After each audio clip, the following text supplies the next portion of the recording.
yang lagi makan pasti nggak jawab salam.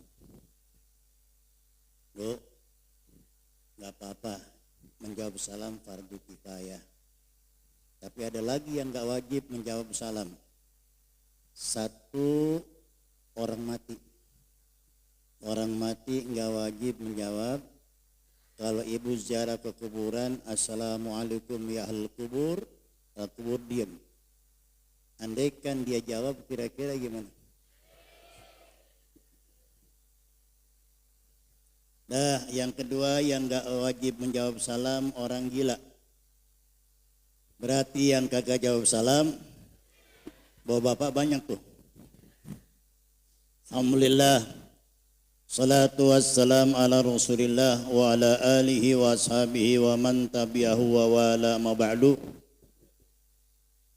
Hadratil habaibil muhtaramin, para asatidah, al-mustaqisin wal mustaqisat yang kami hormati, bil khusus Sahibil Bait Al-Ustaz Haji Agus Warjito, kita doakan beliau panjang umur, sehat wal afiat, ilmunya bermanfaat, rumah tangganya sakinah mawaddah warahmah, usahanya tambah barokah. Amin ya rabbal. Tadi ibu ngerti itu. Ngaji ngerti enggak? Ngerti enggak? Saya ragu. Enggak konsen soalnya ya Bu. Makanya ada dua orang yang enggak bakal masuk dinasihatin. Satu orang ngantuk, kedua orang lapar. Ibu lapar pengantuk.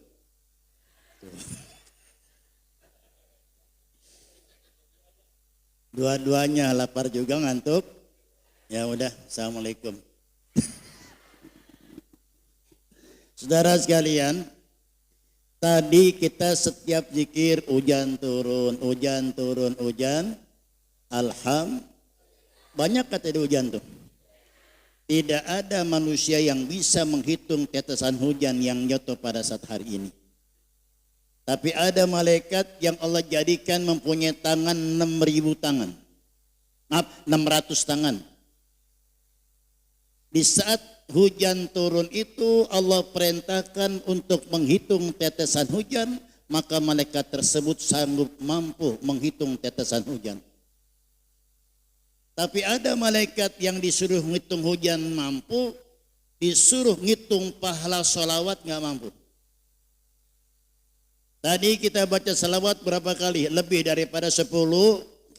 Yang ini mudah-mudahan kelak menyebabkan kita dimasukkan oleh Allah ke dalam surganya. Amin ya rabbal. Dalam satu riwayat ketika umat Nabi Muhammad SAW membaca salawat 10 kali, malaikat Jibril lapor kepada Nabi Muhammad, ya Rasulullah, siapa saja di antara umatmu yang baca selawat sebanyak 10 kali, saya akan antarkan dia menuju pintu surganya Allah. Aku jembatani, aku akan tuntun dia masuk surgamu, masuk surganya Allah. Berapa kali Bu? Berapa kali? 10. Itu 10 kali. Bagaimana kalau 100 kali? Bagaimana 1000 kali? Itu minimal buat orang-orang yang selalu baca selawat, minimal 10 kali saja, insya Allah menyebabkan dia akan dimasukkan surga oleh Allah. Bahkan dalam berjanji diterangkan, al jannatu wa na'imuha sa'dun liman yusalli wa yusallim wa yubarik alaih. Surga dan nikmat-nikmatnya Allah persiapkan untuk orang yang banyak membaca salawat kepada Rasulullah sallallahu alaihi wasallam. Allahumma salli wa sallim. Bapak Ibu, di akhir zaman ini hidup penuh tantangan. Berbeda dengan zaman orang-orang tua kita dulu. Ya Bu, sekarang hidup nih banyak tantangan. Satu contoh. Tetangga kita ngajak kondangan, ngajak embesan. Ya Bu, jalannya entar jam 1. Jam 11 udah pakai make up. Ayo. Ya. Ya Bu. Jam 11 udah pakai make up, pas zuhur udah rapih make up, kalau ambil wudhu rusak nggak? Biasanya orang kalau dia kurang kuat imannya, sudah terlanjur pakai make up, nggak bakal diambil wudhu lagi. Ini orang kampung saya. Insya Allah orang kampung sini mah kayaknya lebih-lebihan. Justru orang kampung saya ngikutin orang sini. Loh, di akhir zaman okelah barangkali ibu sholat. Tapi belum tentu sholat tersebut khusyuk seperti orang-orang dulu. Susah. Kadang kita pengen khusyuk sholat merem, kita belajar sholat supaya khusyuk, rokaatnya kita lupa. Ya Bu? Ya Bu? Dulu ada cerita nih Bu, ada cerita. Pak Amil kan tukang nyolatin, Pak Amil tukang baca Saat itu Pak Amil lagi sholat asar. Tetangganya ngundang, waktu ngundang Pak Amil lagi sholat asar. Assalamualaikum, waalaikumsalam, bininya keluar. Ada apa Pak? Pak Amil mana? Lagi sembahyang. Bilangin ntar ya Pak Amil habis sembahyang asar, ditungguin di rumah saya ada acara tahlilan. Ya dan ntar saya bilangin. Udah. Assalamualaikum tuh Amil ngeloyor aja udah. Jalan. Ditanya, Pak mau kemana Pak? Tadi lagi sembahyang, gue denger diundang. Saya mau tanya, sholat yang semacam ini khusyuk nggak kira-kira? Bagaimana mungkin sholat akan merubah daripada hal yang tidak baik menjadi lebih baik? Oleh karena tambahlah sholat kita, ibadah kita dengan memperbanyak baca salawat kepada Rasulullah sallallahu alaihi wasallam. Itu yang pertama. Yang kedua, malaikat Mikail. Ya Rasulullah, siapa saja di antara umatmu yang baca selawat sebanyak 10 kali, aku sujud kepada Allah dan belum aku angkat kepalaku sebelum Allah memberikan ampunan kepada orang yang baca selawat sebanyak 10 kali. Amin. Ya Rabbal 10 kali Bu. Yang ketiga, malaikat Mikail. Ya Allah, maaf, ya Rasulullah, siapa saja di antara umatmu yang baca salawat sebanyak 10 kali, aku akan minumkan dari telaga airmu ya Rasulullah. Amin ya Rabbal. Yang terakhir, malaikat apa? Israel. Ya Rasulullah, siapa saja di antara umatmu yang baca salawat sebanyak 10 kali, aku akan cabut ruhnya nanti seperti mencabut ruh para anbiya, para nabi.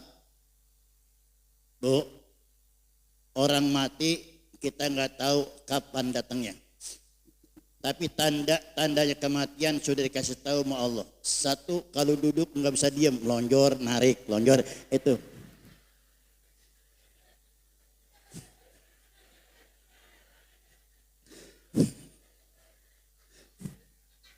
Itu tanda-tanda kan semua ada tanda-tandanya, nggak mungkin orang ujuk-ujuk mati, pasti ada tandanya. Jadi kalau mereka lagi duduk zikir, kadang lonjor, tarik, lonjor lagi, itu berarti tanda-tanda kematian sudah menghampiri. Kita nggak perlu takut mati, yang kita takuti kira-kira persiapan apa untuk menghadap Allah. Pernah saya singgung, kata Nabi, ya mutul mar'u ala ma'asya alaih. Allah akan mencabut nyawa wasilah dengan siapa? Dengan asbab malaikat Israel yang ditugaskan oleh Allah untuk mencabut nyawa hambanya Allah sesuai dengan kebiasaan sehari-harinya. Kalau memang mereka itu sehari-harinya baca zikir, baca tahlil, kemudian baca salawat, sering hadir di majelis, insya Allah matinya enggak jauh dari perbuatan tersebut. Tadi kita minta mudah-mudahan mati kita husnul khatimah. Tapi sebelum kita mati, yuk persiapkan diri kita masing-masing. Untuk apa? Beramal yang soleh agar nanti amal tersebut bisa mengantarkan kita menghadap Allah Subhanahu wa Ta'ala. Ada 3 yang nganterin kita nanti, Bu. Bapak minta maaf, Pak. Ya, kalau Bapak saya nggak tegur anteng soalnya, Pak. Benar-benar kalau ibu-ibu kalau mau ditegur, Pak, ngomong mulu. Alhamdulillah kalau bapak-bapak diam, kenapa pada tidur, Bu? Ada 3 nanti yang ngikutin kita ketika kita meninggal dunia. Yang pertama, keluarga kita. Yang kedua, harta kita. Yang ketiga, amal kita. Keluarga kita siapa nih tadi antara kita suami istri, kira-kira yang mana mati duluan? Kita nggak tahu rahasia Allah. Hari ini saya berbicara kematian, jangan-jangan saya duluan datang ke rumah ibu. Mudah-mudahan panjang umur ya, Bu ya. Amin ya rabbal. Nanti di saat kita meninggal dunia, keluarga kita mungkin suami ibu bantuin nginjekin nguruk. Kata suami ibu dalam hatinya, alhamdulillah lu mati juga, alhamdulillah lu mati. Begitu juga sebaliknya. Mungkin kalau perempuan nggak boleh ngantar ke kuburan. Ini saudara sekalian, sebetulnya perempuan nggak boleh nganterin ke kuburan. Ya, nggak tahu nih kapan mulainya, siapa yang ngajarin sekarang nih perempuan suaminya meninggal dikuburin nganterin apa kuburan. Udah gitu pakai item-item lagi. Pakaian item-item itu identik dengan pakaian Yahudi Nasrani, Bapak Ibu. Ya, ini sedikit saya singgung nih. Kalau hari ini hari Natal, kenapa Nabi Isa nanti diperintahkan turun oleh Allah untuk menyempurnakan syariat ajaran Nabi Muhammad? Kenapa? Sebab Nabi Isa waktu hidupnya belum selesai tugasnya. Belum selesai tuh. Nabi yang paling miskin, Bu. Saya baca dalam kitab, Nabi yang paling miskin Nabi Allah Isa. Jangankan punya rumah, bini aja gak gablek. Nabi yang paling kaya siapa, Bu? Ya, Nabi Muhammad, Nabi paling kaya, cuman gak dizohirkan kekayaannya. Disimpan, Nabi memang minta, ya Allah kekayaan yang kau berikan kepada saya, biarkan aku simpan untuk nanti aku berikan kepada umatku. Amin ya rabbal. Nabi yang paling kaya zahirnya Nabi Allah Sulaiman. Berapa istrinya, Bu? Nabi Sulaiman istrinya 1000. Jangan dipikir itu kapan pakai kolornya, jangan. Itu mukjizat. Kalau beliau ada hasrat, Bu, biar 1000 bininya satu malam selesai. Ayo, mau ngomong apa? Jangan dipikirin. Kagak bakal nyambung. Ya, Bu. Ayahnya kalah, Bu. Siapa ayahnya Nabi Sulaiman? Nabi Daud. Nabi Daud istrinya 100. Berarti banyakkan anak. Kalau gitu banyak, Bu, anak kadang-kadang bisa ngalahin orang tua. Ya, tapi anak enggak boleh kualat sama orang tua walaupun lebih terkenal dan lebih sukses. Nah, kembali. Nanti kita meninggal dunia, yang ikutin keluar. Yang kedua harta, motor atau mobil, tiker tuh tiker buat bungkus kita termasuk harta. Yang ketiga amal. Yang 2 pulang, yang 1 sama-sama sama kita. Apa tuh amal-amal yang pernah kita lakukan selama kita hidup di dunia? In ahsantum li anfusikum. Kalau memang amal-amal yang baik yang kamu lakukan, ntar kita ditemenin oleh amal-amal yang baik ketika kita berada dalam liang kubur. Kelihatannya 1 meter kali 2 meter di liang kubur, Tapi dengan asbab kita banyak amal-amal yang soleh, insya Allah rumah tangga kuburan kita luas sampai 70 hasta. Sehingga Bapak Ibu, ini sedikit ya, agak lama dikit nih. Ada orang meninggal dunia, ya, kalau bisa, kalau masih keburu diurusin malam itu juga atau sore itu juga, cepat-cepat kuburin ke dalam liang kubur. Kita bukan benci. Kenapa? Buat orang-orang yang banyak amal solehnya, dia lebih nikmat digambarkan oleh Allah ketika berada dalam kubur daripada rumahnya yang ditinggalkan. Bu, orang kan bu, tandanya senang itu punya rumah biar gede, yang penting gedung. Enak gak tuh? Biar gede yang penting gedung. Walaupun gede dan gedung rumahnya, tapi buat orang-orang yang meninggal dunia yang punya amal yang soleh, kenikmatan rumah tangga kalah dengan liang kubur. Makanya makruh buat orang-orang yang ditinggalkan oleh salah satu keluarganya ditunda-tunda untuk nguburin. Gak boleh. Kenapa? Sebab dia pengen menikmati hasil ibadahnya yang Allah janjikan buat mereka. Yang kedua, jangan sampai terjadi kalau orang sini umpama maaf, ada orang Jawa, ini istilah orang Jawa, ini istilahnya orang Betawi bilang orang yang dari wetan, orang Jawa. Tapi bersyukur alhamdulillah di kampung saya banyak orang Jawa. Haji Agus orang yang hadir kata nggih, yang Jawi nggih, kata nggih. Alhamdulillah, kula seneng, hati kula seneng kata tiang Jawi. Ngapa-ngapain gampang. Pagi-pagi yang bawa sayuran orang. Pagi-pagi yang gendong jamu. Terima kasih sama orang Jawa.